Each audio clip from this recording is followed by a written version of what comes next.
ওদালগুৰি জিলাৰ কলাই গাঁৱত আজি UPPL দলৰ এখন সংবাদমেল অনুষ্ঠিত হয়। উক্ত সংবাদমেল সম্বোধন কৰি UPPL দলৰ কেন্দ্ৰীয় উপসভাপতি জয়নাল আলীয়ে এইদৰে কয় যে মুছলিম পাৰ্চনেল ল বৰ্ডৰ সভাপতি মকিবুৰ ৰহমানে ফেচবুক লাইভত UPPL দলৰ সভাপতি প্ৰমোদ বড়োৰ বিৰুদ্ধে অনা অভিযোগ খণ্ডন কৰি কয় যে যেতিয়া BTCত গোষ্ঠীগত সংঘৰ্ষৰ সৃষ্টি হৈছিল তেতিয়া ময়ো আমচুৰ সভাপতি হিচাপে সংঘৰ্ষস্থলীলৈ গৈছিলোঁ আৰু প্ৰমোদ বড়ো ডাঙৰীয়াও ছাত্ৰ সংগঠনৰ নেতা হিচাপে সেই সময়ত যিখিনি কৰণীয় আছিল সেই কামখিনি কৰিছিল আৰু ময়ো ওদালগুৰি আমচুৰ সভাপতি হিচাপে সকলোকে একগোট কৰি মিলাপ্ৰীতিৰে কাম কৰিছিলোঁ। কিন্তু সেই সময়ত মুছলিম পাৰ্চনেল ল বৰ্ডৰ সভাপতি হিচাপে তেওঁ কিয় সেই ঠাইত উপস্থিত হোৱা নাছিল? মুস্তাফিজুৰ হুছেইন, কলাই গাঁও, আছাম টুডে। কিয় নিদিছিলে বা সেই সময়ত ক'ত আছিলে মই নাজানো, কাৰণ ছাত্ৰ সংগঠনৰ সভাপতি হিচাপে বা ছাত্ৰ সংগঠন লিডাৰ হিচাপে গোষ্ঠীগত সংঘৰ্ষ যেতিয়া 2028 কক বা 12 কক যেতিয়া হৈছিলে তেতিয়া সেই সময়ত ময়ো সংগঠন কৰিছিলোঁ, আমচুৰ সভাপতি আছিলোঁ ওদালগুৰি জিলা সমিতিৰ, আৰু সেই সময়ত আমচু বা আপচু বা অন্যান্য যে ছাত্ৰ সংগঠন আছে এই সংগঠনবিলাকে আমি একত্ৰিত হৈ বিভিন্ন গাঁৱত আমি সোমাই পৰিছিলোঁ যে আমাৰ মাজত যি ভাতৃঘাতী সংঘৰ্ষ হৈছে এইবোৰ হ'ব নালাগে। আমি বুজনি দিছিলোঁ, শান্তি কমিটি বনাইছিলোঁ বা আমি চৰকাৰক দাবী উত্থাপন কৰিছিলোঁ যিসকলে এইবিলাক কাম কৰিছে তেওঁলোকক কৰায়ত্ব কৰি উপযুক্ত শাস্তি দিব লাগে।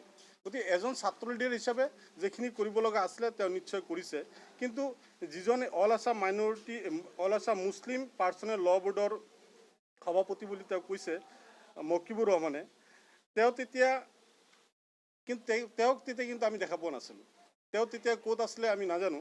তেতিয়া কিন্তু কোনো এটা শিবিৰতো যিসকল সংখ্যালঘু সম্প্ৰদায়ে গোষ্ঠীগত সংঘৰ্ষক ক্ষতিগ্ৰস্ত হৈ শিবিৰত আহিব লগা হৈছিলে সেই সময়ত কিন্তু তেখেতক আমি কোনো এটা শিবিৰতেই দেখা নাই। গতিকে মই তেখেতক প্ৰশ্ন কৰিব বিচাৰোঁ যে সেই সময়ত আপুনি ক'ত আছিলে? দ্বিতীয় নম্বৰ প্ৰশ্নটো কৰিছে যে প্ৰমোদ বড়ো ডাঙৰীয়া, আপুনি আপচুৰ সভাপতি হৈ থকাৰ সময়ত মুছলমানৰ বাবে কি কৰিছে? গতিকে তেওঁ যিহেতু সকলো জাতি জনগোষ্ঠীৰ নিজাববীয়াকৈ ছাত্ৰ সংগঠন আছে, তেওঁ বড়োসকলৰ কাৰণে সংগঠন কৰিছে। গতিকে বিশেষকৈ আপচুৰ নেতৃত্বত তেওঁ যেতিয়া সভাপতি আছিলে তথা অকল বড়ো সম্প্ৰদায়ৰ কাৰণেই কাম কৰিছে তেনেকুৱা নহয়, তেওঁ বড়ো জনগোষ্ঠীৰ কাম কৰাৰ লগতেই বিটিআৰ অঞ্চলত বসবাস কৰা সকলো জনগোষ্ঠীৰ কাৰণে যে শান্তি সম্প্ৰীতি বজাই ৰখাৰ কাৰণে বা সম উন্নয়ন সম বিকাশৰ কাৰণে কাম কৰি আহিছে, আৰু বিটিআৰত যিমান দুৰ্নীতি হৈছে এই দুৰ্নীতিৰ সময়ত বিভিন্ন সময়ত ইয়াৰ প্ৰতিবাদ কৰিছে। গতিকে মই তেওঁৰ দ্বিতীয় প্ৰশ্নটোৰ উত্তৰ এনেকুৱাভাৱে দিব বিচাৰোঁ। তো তৃতীয় প্ৰশ্নটো তেওঁ কৰিছিলে, কিন্তু এইবোৰ কিয় মকিবুৰ ৰহমানে দেখা নাপালে মই গম নাপাওঁ। তৃতীয় প্ৰশ্নটো তেওঁ কৰিছে, প্ৰমোদ বড়ো ডাঙৰীয়া, আপুনি গোষ্ঠীগত সংঘৰ্ষৰ সময়ত লেতেৰা ৰাজনীতি কৰিছে। গোষ্ঠীগত সংঘৰ্ষৰ মূল নায়ক প্ৰমোদ বড়ো ডাঙৰীয়াক ক'ব বিচাৰিছে। গতিকে মই স্পষ্টভাৱে তেখেতক আজি প্ৰত্যাহ্বান জনাব বিচাৰিছোঁ যে আপুনি যেনেকুৱাকৈ মিষ্টাৰ মকিবুৰ ৰহমান, আপুনি যেনেকুৱাকৈ কৈছে যে প্ৰমোদ বড়ো ডাঙৰীয়াৰ গোষ্ঠীগত সংঘৰ্ষৰ নায়ক বুলি, গতিকে আপোনাৰ তাত কি তথ্য আছে আৰু কি তথ্যৰ ভিত্তিত আপুনি এই অভিযোগটো আনিছে সেই তথ্যখিনি ৰাজহুৱা কৰিবৰ কাৰণে আমি আহ্বান জনাইছোঁ বা প্ৰত্যাহ্বান জনাইছোঁ তেখেতক। তেখেতে ৰাজহুৱা কৰিব লাগে, অন্যথাই তেখেতে বিটিআৰবাসী ৰাইজৰ ওচৰত ক্ষমা খুজিব লাগিব, আৰু যদি তেওঁ সেইটো নকৰে বা প্ৰমাণ দিব নোৱাৰে তেতিয়াহ'লে আমি তেওঁৰ ওপৰত আইনীভাৱে ব্যৱস্থা ল'বলৈ বাধ্য হ'ম। 4 নম্বৰ প্ৰশ্নটো কৰিছিলে যে UPPL দলক ভোট দিয়াৰ মানে BJPক ভোট দিয়া। গতিকে মই তেখেতক সুধিব বিচাৰোঁ যে আপুনি এটা প্ৰমাণ দেখুৱাই দিয়ক যে UPPL দল BJPৰ লগত কেতিয়া চুক্তি কৰিলে। বিটিআৰক কওক বা অসম চৰকাৰক বা ভাৰত চৰকাৰেই কওক, এইটো কাৰ লগত এলায়েন্স হৈ কাম কৰি আছে। BJP আৰু BPFৰ লগত এলায়েন্স হৈ কাম কৰিছে এই কথাটো আমি সকলোৱে জানো, কিন্তু UPPL দল কেতিয়া কাৰ নেতৃত্বত বা কাৰ সহযোগত দল চৰকাৰ গঠন কৰিছে, ইয়াৰ কি প্ৰমাণ আছে তেওঁ তাত? বা এতিয়া যে তেওঁ কৈছে যে BJPক UPPLক ভোট দিয়া মানে BJPক ভোট দিয়া, তেওঁ কি ক'ব বিচাৰিছে ইয়াৰ জৰিয়তে? গতিকে এই কথাখিনি তেখেতে স্পষ্ট কৰিব লাগে। লগতে তেওঁ কৈছে যে যদি UPPL দলক ভোট দিয়া হয় তেন্তে হাগ্ৰামা মহলী ডাঙৰীয়াৰ মুছলমানসকলক যি অত্যাচাৰ বা সংখ্যালঘুসকলক যেনেধৰণৰ অত্যাচাৰ কৰিছিল তাতকৈ বেছি অত্যাচাৰ হ'ব বুলি তেওঁ কৈছে তেওঁ এই যে ভৱিষ্যতবাণী দিলে তেওঁ বোলে মুক্তি মই নাজানো তেওঁ মুক্তি না কি মই নাজানো কিন্তু তেখেতে কোৱা মতে শুনিছোঁ তেওঁ মুক্তি বোলে তো মুক্তি এজনে কেতিয়াৰ পৰা জ্যোতিষী হৈ গ'ল যে ভৱিষ্যতবাণী দিব পৰা হ'ল গতিকে কথাটো হৈছে যে তেওঁ কিবা ৰাজনৈতিক দলৰ ব্যক্তিগত স্বাৰ্থৰ বাবে সমৰ্থন কৰিছে তেওঁৰ ব্যক্তিগত কথা কিন্তু তেওঁ সংখ্যালঘু ৰাইজক লৈ ভৱিষ্যতবাণী দিয়াৰ কোনো প্ৰয়োজন নাই এইকাৰণেই কৈছোঁ যে তেওঁ যিহেতু বিটিআৰ অঞ্চলৰ ৰাইজ মানুহ নহয় তেওঁ বিটিআৰৰ হৈ মানে ওকালতি কৰিবৰ কাৰণে তেওঁৰ কোনো প্ৰয়োজন নাই বিটিআৰবাসী সংখ্যালঘুৰ কাৰণে চিন্তা চৰ্চা কৰিবৰ কাৰণে বিটিআৰত বহুতো নেতা আছে তেওঁ লাষ্ট প্ৰশ্ন কৰিছে যে GSPক ভোট দিয়াৰ আহ্বান কৰিছে তেওঁ আৰু সকলো আলেম সমাজক তেওঁ এইটো ৰিকুৱেষ্ট কৰিছে যে তেওঁলোকে যাতে ভোট দিয়ে মই তেখেতক প্ৰশ্ন কৰিব বিচাৰিছোঁ যে আপুনি GSP কেতিয়াৰ পৰা জানে যেতিয়া ঐক্যমঞ্চ আছিলে তেতিয়া আমচু তাতে লগ আছিলে বা সকলো জাতি জনগোষ্ঠীৰ সংগঠনবিলাক লগ হৈ ঐক্যমঞ্চ গঠন কৰা হৈছিলে প্ৰথম অৱস্থাত আৰু এটা লক্ষ্য আছিলে যিসকল অনাবৰু গাঁও মই শব্দটো আনিব ইচ্ছা নাছিলে তথাপিতো আনিব লাগিব সাধাৰণ ৰাইজে বুজাৰ কাৰণে যে যিসকল অনাবৰু গাঁৱত 50%তকৈ অধিকাংশ মানুহ সংখ্যালঘু জনসাধাৰণ বা মুছলমান মানুহ বা অন্যান্য জনগোষ্ঠী মানুহ আছে সেইসকল গাঁও কৰ্তন কৰিব লাগে এইটো প্ৰধান তেওঁলোকৰ ইছ্যু আছিলে আৰু তেতিয়া ঐক্যমঞ্চ আছিলে পিছলৈ গৈ আজি তেওঁ GSP মানে গণসংগ্ৰাম পৰিষদ হৈছে আহি গতিকে আজিৰ তাৰিখত গণসংগ্ৰাম পৰিষদৰ কি প্ৰয়োজনীয়তা আছে বা প্ৰাসংগিকতা আছে তেওঁলোকৰ যিটো লক্ষ্য সেই লক্ষ্য যেহেতু প্ৰমোদ বড়ো ডাঙৰীয়াই বিটিআৰ চুক্তিৰ জৰিয়তে সকলো বিটিআৰ চুক্তিৰ জৰিয়তে এটা কথা আনিছে বা চুক্তিখনত আছে স্পষ্টকৈ আছে যে যিসকল গাঁও বা যিবোৰ গাঁও 50%তকৈ অধিক অনাবৰু মানুহ আছে তেওঁলোকে যদি বিটিআৰ পৰা যাব বিচাৰে বা বিটিআৰ পৰা বাহিৰত থাকিব বিচাৰে তেতিয়া আইনী প্ৰক্ৰিয়াৰ জৰিয়তে তেওঁলোকে বাহিৰত থাকিব পাৰিব গতিকে তাৰ পিছত মই GSPৰ মানে কোনো প্ৰাসংগিকতা আছে বুলি মই নাভাবোঁ গতিকে মই তেখেতক আজি এটা কথা ক'ম যে আমি যেহেতু প্ৰমোদ বড়ো ডাঙৰীয়াই বিটিআৰবাসীৰ বৃহত্তৰ স্বাৰ্থত বিটিআৰত শান্তি সম্প্ৰীতি সম উন্নয়ন সম অধিকাৰৰ স্বাৰ্থত তেখেতে ওলাই আহিছে আৰু তেখেত অকল ওলাই আহিছে সেইটো নহয় তেখেতে আমাক সকলোকে লগত লৈ বিভিন্ন জাতি জনগোষ্ঠী সম্প্ৰদায়ৰ মানুহক একেলগে লৈ তেওঁ শান্তিৰ BTCত যে স্থায়ী শান্তি হয় সম উন্নয়ন পায় সম অধিকাৰ পায় বা অনাবৰু ৰাইজে ভূমিৰ অধিকাৰ পায় এই আটাইবোৰৰ কাৰণে তেওঁ কাম কৰিবলৈ ওলাই আহিছে তো তেওঁৰ লগত আমি কাম কৰিবৰ কাৰণে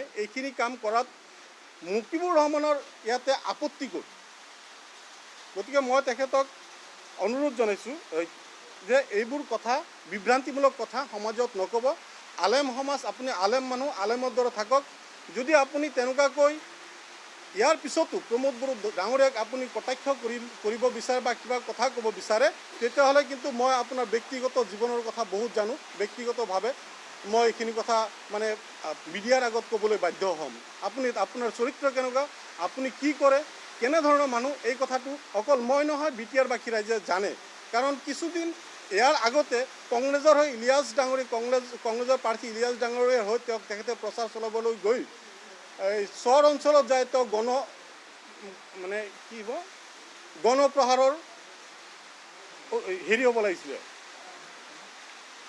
সন্মুখীন হ'ব লগা হৈছে গণপ্ৰহাৰৰ সন্মুখীন হ'ব হৈছে এতিয়া কৈছে যে ইউপিবিলাক ভোট দিয়া মানে বিজেপিক ভোট দিয়া সিদিনাখন MP ইলেকশ্যন যেতিয়া হৈছিলে লোকসভা ইলেকশ্যনত মঙলদৈ সমষ্টিত তেওঁ বিজেপিক ছাপোৰ্ট কৰিছিলে আৰু তাৰ কাৰণে তেখেতক গণধোলাৰ সন্মুখীন হৈছিলে তেওঁৰ ঘৰ ঘেৰাও কৰি পেলাইছিলে গতিকে আজি আপুনি বিজেপি বেয়া বিজেপিৰ লগত UPPLৰ সম্পৰ্ক আছে এইবোৰ কথা কৈ ৰাইজৰ মাজত বিভ্ৰান্ত সৃষ্টি নকৰিব আমাৰ ৰাইজ আপুনি ভবাৰ দৰে সংখ্যালঘু জনসাধাৰণ ইমান বুৰ্বক হৈ থকা নাই এতিয়ালৈকে ৰাজনৈতিকভাৱে সকলো সতৰ্ক হৈছে সকলো বিজ্ঞ সকলোৱে জানে যে কাক ভোট দিলে এই বিটিআৰ অঞ্চলত শান্তি সম্প্ৰীতি আহিব সম উন্নয়ন সম অধিকাৰ পাব ভূমিৰ অধিকাৰ পাব সেইখিনি কথা অসমৰ বা বিশেষকৈ BTR-বাসী ৰাইজে বা সংখ্যালঘু ৰাইজে বিশেষকৈ এইখিনি কথা জানে। গতিকে তেখেতে যাতে আমাৰ সংখ্যালঘু ৰাইজৰ হৈ নন BTR-ত থাকি BTR-ৰ সংখ্যালঘু ৰাইজক লৈ ৰাজনীতি নকৰে, তাৰ বাবে মই তেখেতক সকীয়াই দিছোঁ। ধন্যবাদ।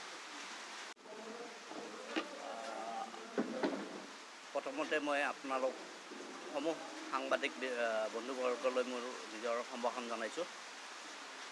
আচলতে এইটো ইলেকশ্যনৰ বতৰ, কৰোণা ভাইৰাছৰ বিভীষিকাৰ মাজতো তাৰ মাজতে কিছু দলে, BJP দলেই হওক, BPF দলেই হওক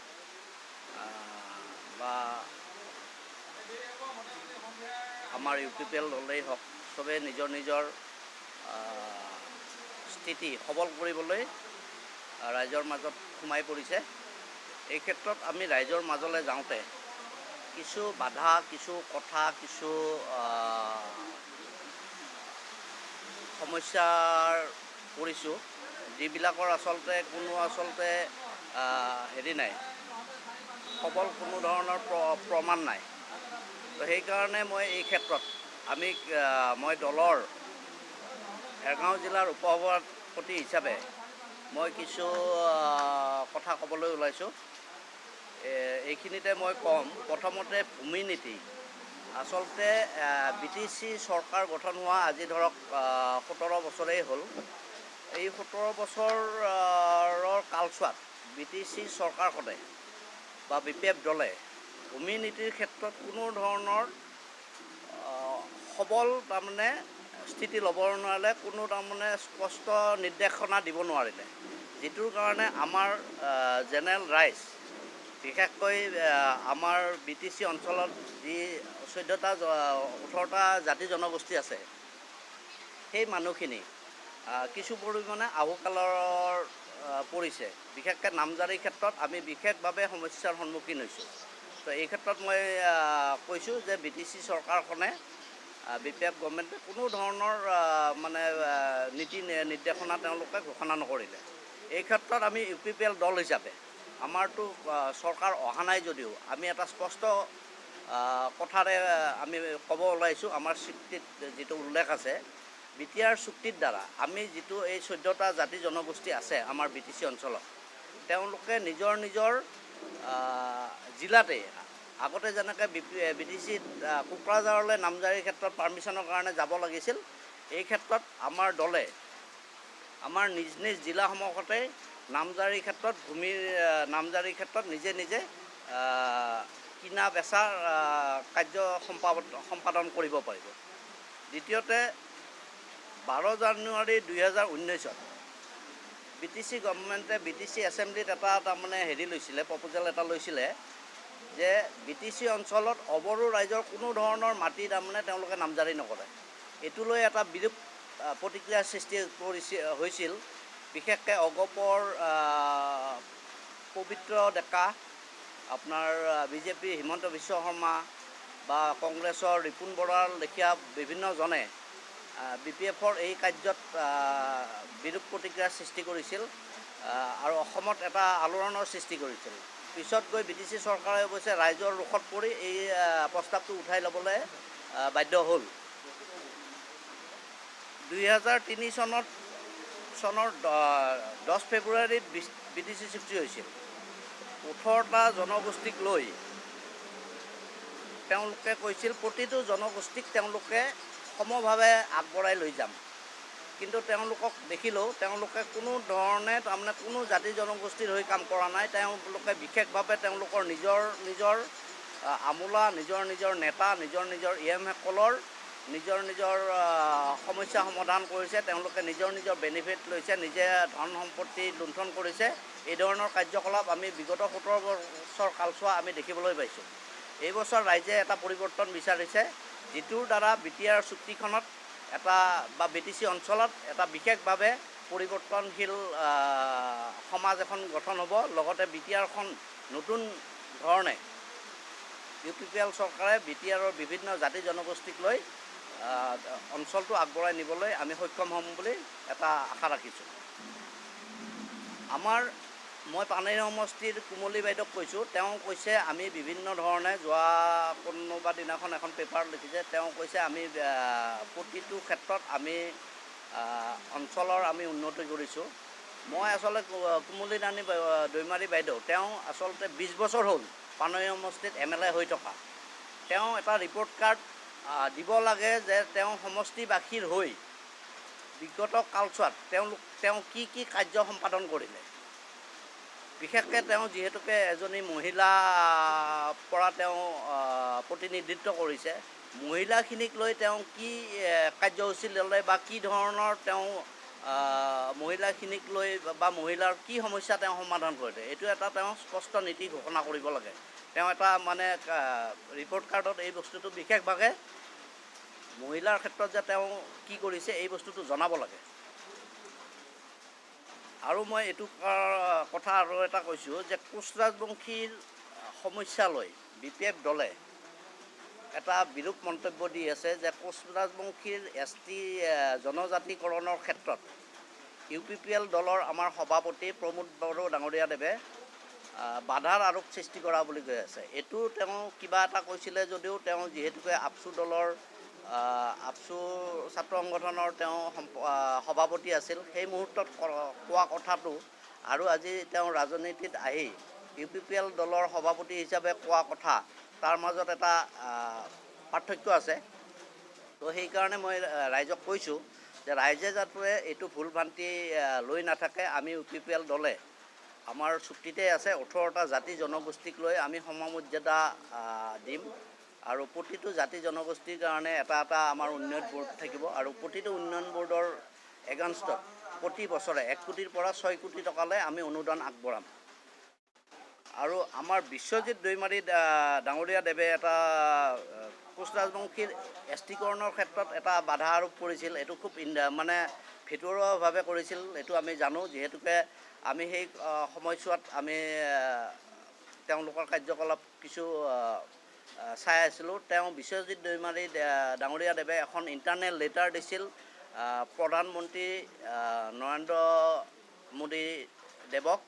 তেওঁ এটা ডাইৰেক্টলি লেটাৰখনত লিখিছিল যে কোচ ৰাজবংশীৰ লগতে যি 6টা জাতি জনগোষ্ঠী আছে তেওঁলোকক STকৰণ দিব নালাগে বুলি তেওঁ এখন ইণ্টাৰনেল লেটাৰ দিছে।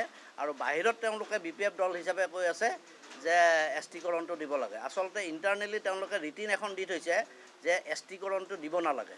এই ধৰণে BPF দলে বিভিন্ন সময়ত বিভিন্ন ধৰণৰ ৰাইজক তাৰমানে বিপথে পৰিচালিত কৰি আহিছে। এতিয়া তেওঁলোকৰ দিন চমু চাপি আহিছে, ৰাইজে বুজি পাইছে। ৰাইজে এইবাৰ পৰিৱৰ্তন বিচাৰিছে আৰু পৰিৱৰ্তন হ'ব। এইবাৰ BTR চুক্তিৰ দ্বাৰা সম্পাদন কৰা প্ৰমোদ বড়ো ডাঙৰীয়াদেৱে UPPL চৰকাৰ গঠন কৰিব। আৰু এইখিনিতে মই আৰু এটা কথা কওঁ যে যোৱা এছেম্বলি ইলেকশ্যন লগতে BTC ইলেকশ্যনৰ সময়ত আমাৰ যিখিনি প্ৰাক্তন আলফা আছিলে তেওঁলোকৰ এটা প্ৰাক্তন আলফা সমন্বয়ৰক্ষী সমিতি বুলি এটা আছিলে। BTC ইলেকশ্যন লগতে এছেম্বলি ইলেকশ্যনত সেই ল'ৰাখিনিক লৈ তেওঁলোকে বিভিন্ন অঞ্চলত গৈছিল ভোট কালেকশ্যনৰ ক্ষেত্ৰত, কিন্তু কাৰ্যক্ষেত্ৰত কিন্তু যিখিনি প্ৰাক্তন আলফা আছিলে তেওঁলোকক এটা ভাল অনুদান দিম বুলি কৈছিলে।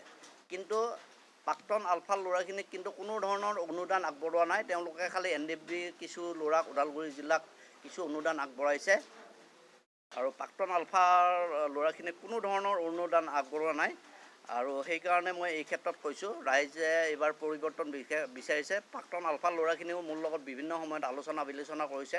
তেওঁলোকে কৈছে BTR চুক্তি হৈছে যিহেতুকে আমি প্ৰমোদ বড়োৰ নেতৃত্বত যিখন চৰকাৰ আহিব আমি তেওঁলোকক আদৰণি জনাম।